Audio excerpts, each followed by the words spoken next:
Welcome to the Stepmom Side with Alicia Crasco, the podcast for stepmoms ready to create the life they want and one they actually have a say in. Here we talk all things stepmom life and just a little bit more. Leave the superficial conversations at the door and get ready for perspective shifts and actionable advice to help you on your way to creating the life you want, one step at a time. Hey there, welcome back to another episode of the Stepmom Side podcast. Today we're talking about surviving the "you're not my mom" moments. I'm Alicia, your slightly sarcastic guide through the wild world of blending families. But today we're diving into those soul crushing thanks for nothing moments when your stepkid drops the infamous line, "You're not my mom," or maybe they yell it at you, "You're not my mom, I don't have to listen to you." Yeah, those words hurt like 1,000 tiny paper cuts, and we're here to talk about surviving them because it's one of those silent, like death by 1,000 paper cuts that like stepmoms go through. So let's be honest, hearing "you're not my mom" feels like a dagger to the heart. It's like someone just erased the mom part of your identity with one swift, devastating remark. But here's the thing, you're not alone in this. And today we're going to unpack why it happens and how to keep your sanity intact. So, what's behind the words? Let's break that down. When your stepkid blurts out, "You're not my mom," it stings, no doubt about it. But here's a secret, it's rarely about you personally. I'm going to say that again just in case you were already multitasking. When your stepkid blurts out, "You're not my mom," it stings. Absolutely. I'm not even going to try to deny that.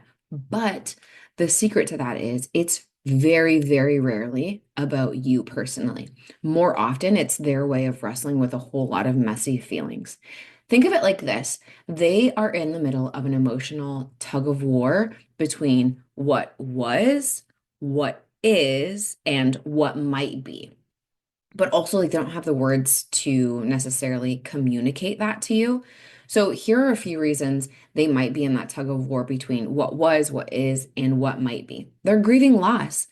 They might is definitely understated. They probably are absolutely mourning the loss of their old family dynamic, which is really hard. Like you've got, your parents and, how everything operates in your house, and then all of a sudden your parents aren't together anymore. And, maybe one parent's repartnered and the other parent's repartnered, and like everything feels weird and scary. And so what they would really like is their parents to be back together.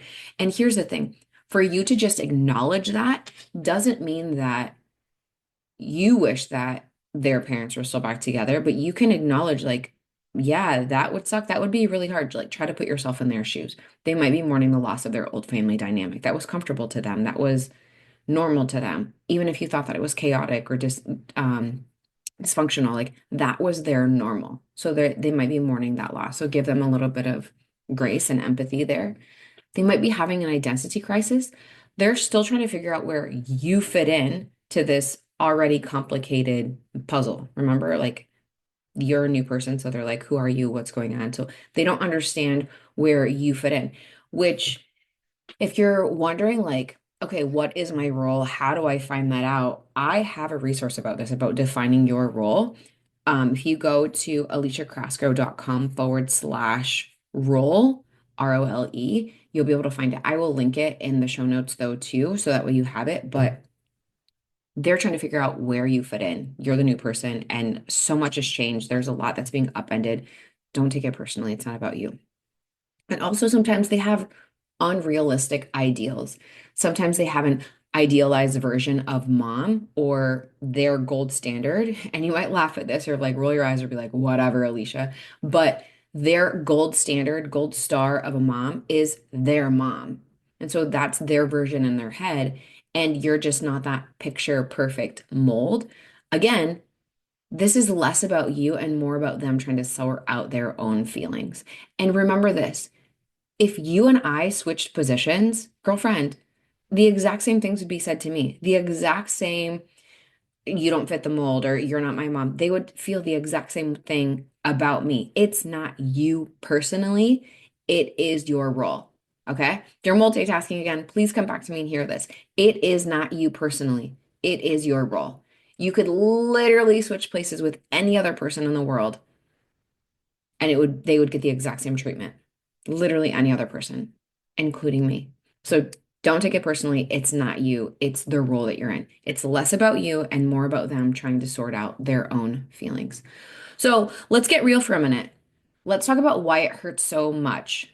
Those words hit hard because they cut right to the core of your desire to be loved and accepted. You're over here like, hello, I'm here. I care. I want to show up and do all the things. Like, look how amazing I am. I'm awesome. And I'm going to die trying to prove like how great I am. And then boom, rejection. You're not my mom. I don't have to listen to you. I don't want you here. All of the things. And while it might feel like a personal failure, it really isn't. And so it's this emotional roller coaster that you're going to ride, right? Like some days it's going to be amazing and like everything is great. And then all of a sudden it drops and like everything is like really low. And the highs are really high and the lows are really low. And the free for all and the climbs are just like, oh my gosh. So rejection is painful. No one likes feeling unwanted. No one likes feeling like that. You don't like feeling like the outsider. You don't like feeling like the third wheel in your own relationship, in your own marriage. You don't like the feeling of like, I can't even sit in my living room. Like, these are conversations that I have over and over again in coaching. Like, I don't even feel comfortable sitting in my living room. Like, I hide out in my bedroom. I hide out, doing all of the things that I can do while the kids are here because I feel so uncomfortable. And what happens is it can spiral into doubts about your place in the family. And it perpetuates that I'm never going to fit in. They don't want me here. No one's ever going to like me. Why am I even here? My partner would be better off getting back with his ex. Like, that's probably what would happen if I just left. And you just like go through all of these things. And then there's the constant questioning. Did I do something wrong? Is it me? Does it sound familiar? Here's the deal. Their reaction is more about the whirlwind of emotions they're experiencing than about your worth or your efforts. It's not about you. It's about your role. It's about what you represent. Again, you and I could switch positions and I would get the exact same treatment. It's not about you. The emotions they're experiencing, it's that. It's not about your worth or your efforts. Here's the thing that I say to coaching clients.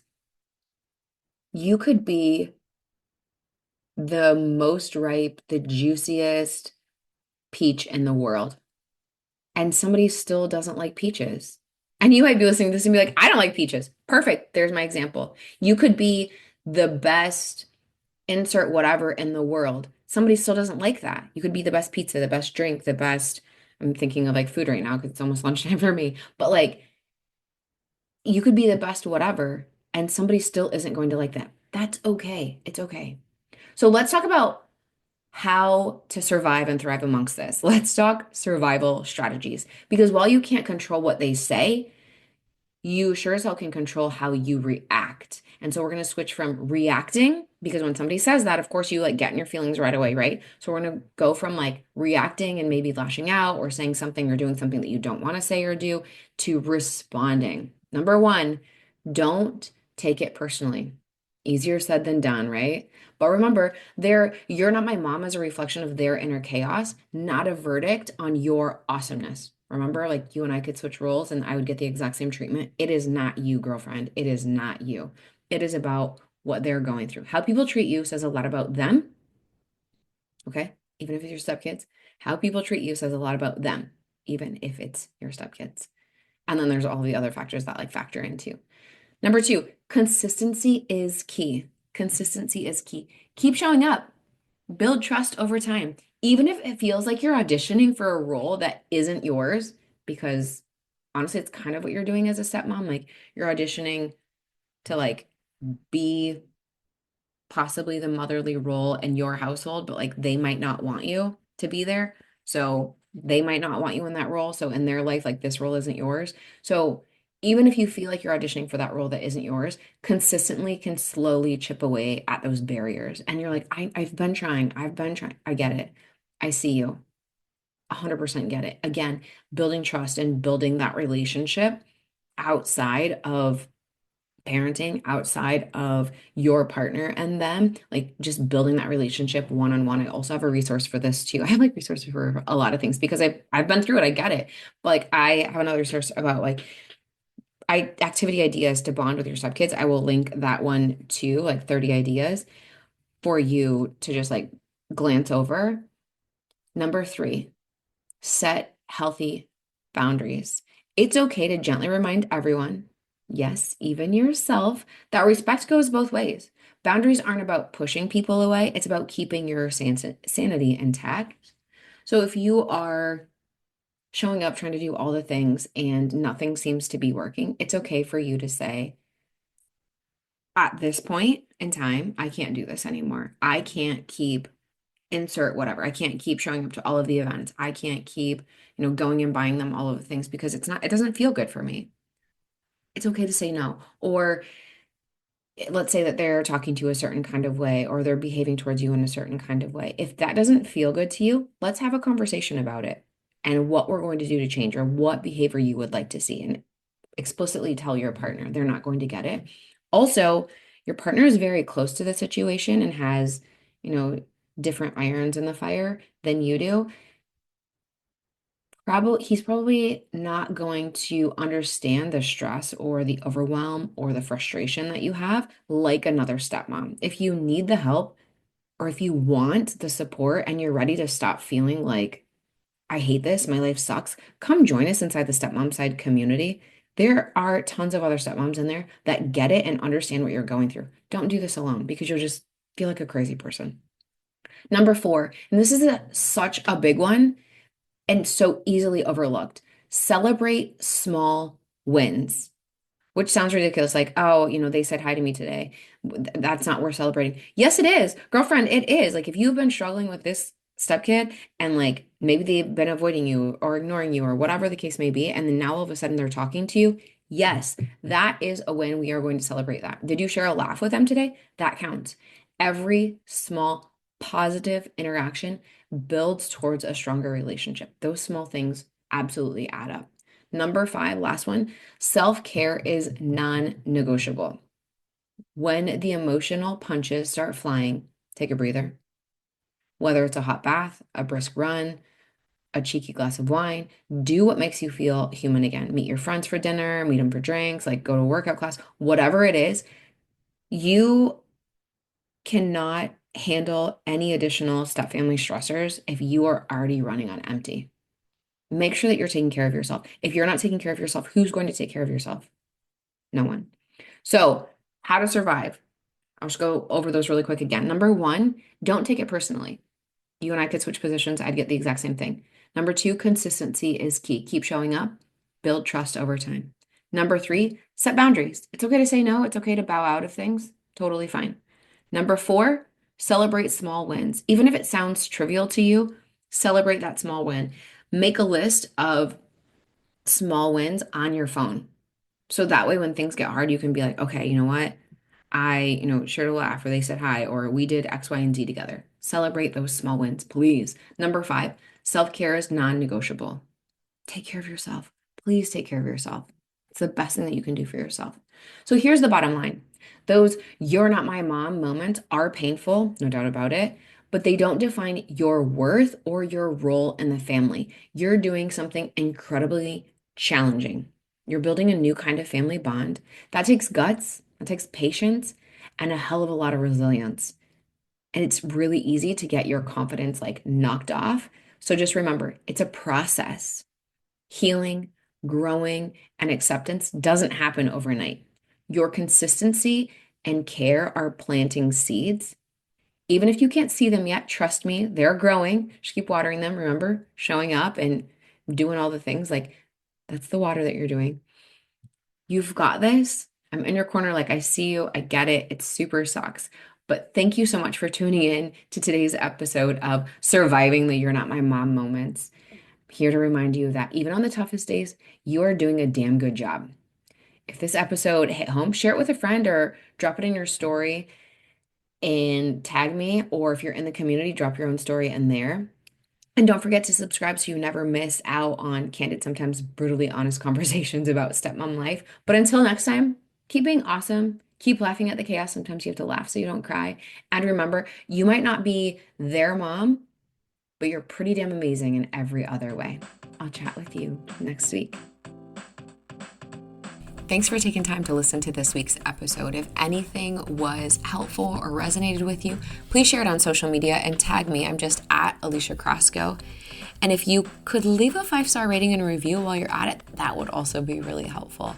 And if you find yourself struggling with your stepmom journey and you want a little bit more support without the hefty price tag of coaching, you might want to check out the Stepmom Side community, which is my own private community for stepmoms, where you get to connect with other stepmoms around the world and myself, where I hold weekly office hours and monthly group coaching. It's kind of like you have your own personal coach in your own back pocket. Again, without that hefty price tag. See you next week.